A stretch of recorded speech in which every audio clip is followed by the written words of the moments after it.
Hi, this is Peter from Anatomy Zone, and in this tutorial we're going to take a look at the anatomy of the parasympathetic nervous system. So the parasympathetic nervous system has cranial and sacral components. And just to recap some of the things we talked about in the previous tutorials, the preganglionic fibers in the parasympathetic nervous system are longer than the preganglionic fibers of the sympathetic nervous system. And the reason for this is that the ganglia lie near or actually within the target organs. So this means that the postganglionic fibers tend to be shorter and are direct to their target cells.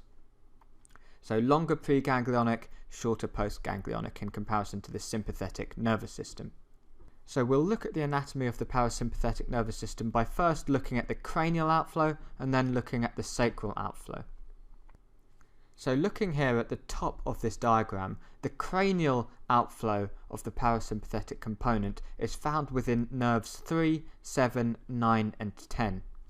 So that's the oculomotor, the facial, the glossopharyngeal and the vagus nerve. So the bottom one here represents the vagus nerve, and you can see that it has this wide distribution to several thoracic and abdominal viscera. So the vagus nerve makes up the largest component of the parasympathetic division. So in terms of the functions of the cranial component of the parasympathetic nervous system, it acts in the eyes to bring about constriction of the pupil, and it also acts on the ciliary muscle to provide accommodation of the lens. It has functions in the glands of the head, so the salivary and lacrimal glands are innervated. So there's this secretomotor function to the glands of the head. And then in terms of the thoracic viscera, you've got the heart and the lungs, which are innervated by the parasympathetic division. So within the heart, it decreases contractility and the rate of the heart. And in the lungs, it causes bronchoconstriction, and also there's secretomotor function to the mucus glands. In the gut, the parasympathetic division has motor function to the gut wall, increasing peristalsis, and it relaxes the sphincters. And it also has a secretory function, a secretomotor function to the glands of the stomach and the small intestine. So let's take a brief look at these individual cranial components of the parasympathetic nervous system. So the first one is the oculomotor nerve, cranial nerve 3. So this has its origin in the midbrain at the Edinger-Westphal nucleus. And the oculomotor nerve extends to this ganglion in the periphery called the ciliary ganglion. And then this innervates the ciliary muscle and brings about accommodation of the lens, and it's also motor to the pupil, so it causes constriction of the pupil. Next, we have the salivatory nuclei. So we've got the superior and inferior salivatory nuclei. The superior salivatory nucleus gives rise to the facial nerve. And with regard to the parasympathetic division, you've got two branches of the facial nerve that you need to know about. You've got the greater petrosal nerve, and you've got the cauda tympani. So the greater petrosal nerve synapses in the pterygopalatine ganglion.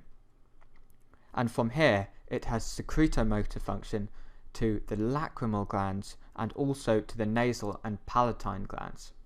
The cauda tympani branch of the seventh nerve extends to the submandibular ganglion, and from this ganglion it then provides secretomotor function to the submandibular and to the sublingual glands. So the superior salivatory nucleus is located in the pons. The inferior salivatory nucleus is located in the upper medulla, and this nucleus gives rise to the glossopharyngeal nerve.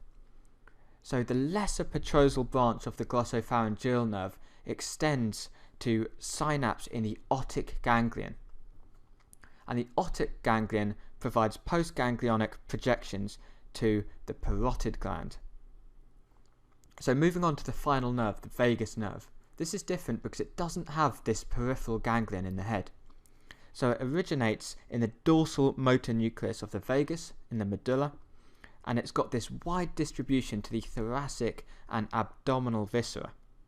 So the vagus nerve is distributed in various plexuses. So you've got cardiac and pulmonary plexuses, and you've also got the myenteric plexuses found in the gut wall. So the myenteric plexuses include Meissner's plexus and Auerbach's plexus. So you can see in this diagram, the postganglionic fibres of the vagus nerve are very short. You've got these synapses within or very near to the target organ, so the postganglionic fibres are very short. So as we mentioned, the vagus nerve has various functions to do with the thoracic viscera and the abdominal viscera. So moving on to the sacral component of the parasympathetic nervous system, this outflow arises from spinal segments S2 to S4, and these segments give rise to the pelvic splanchnic nerves. And in this region, the parasympathetic nervous system innervates the muscles of the rectum and inhibits the internal anal sphincter.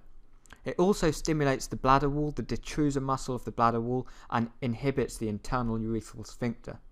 In terms of the male reproductive system, the parasympathetic nervous system, when activated, causes erection in males, whereas the sympathetic nervous system is responsible for ejaculation. So that's a quick look at the anatomy of the parasympathetic nervous system.